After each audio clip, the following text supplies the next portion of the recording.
First step ay ihanda ang paglalagyan ng oregano candles. At ilagay ang mitya kasabay na rin ng asin para magsilbing base ng ating candles.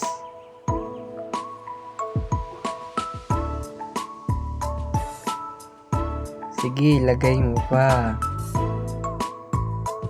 Ang susunod na step ay haganda ng oregano at i-chop ito sa maliliit na kapiraso.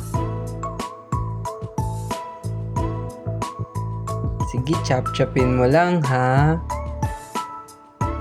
Ang susunod ay magpainit ng mantika. Pag mainit na, syempre ilagay mo na.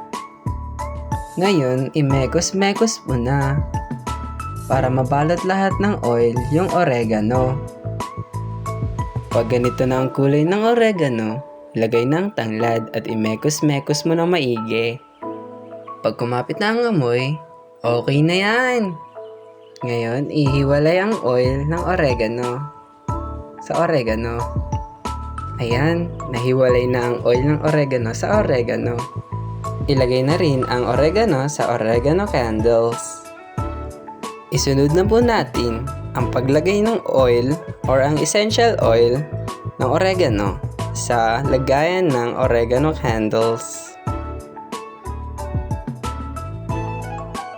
Sige, ilagay mo lang.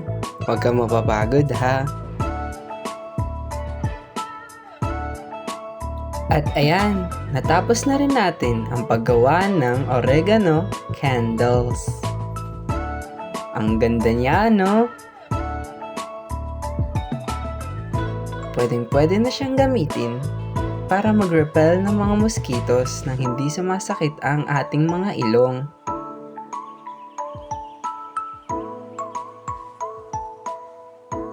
Say goodbye sa masakit at mabawang amoy ng katol. Ito na ang papalit sa'yo.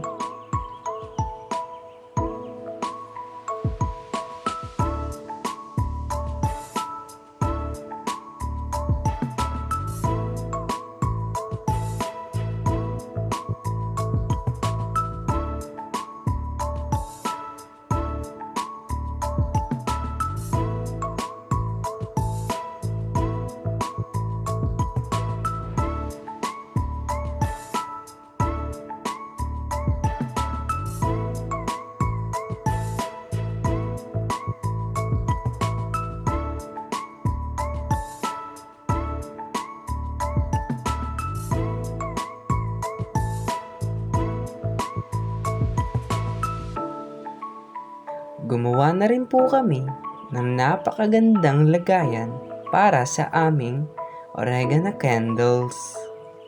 At ayan, napakaganda. At may hawakan pa. Sige, ilagay mo muna sa loob.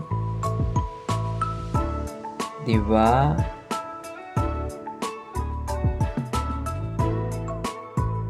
At syempre, hindi magpapahuli sa montage.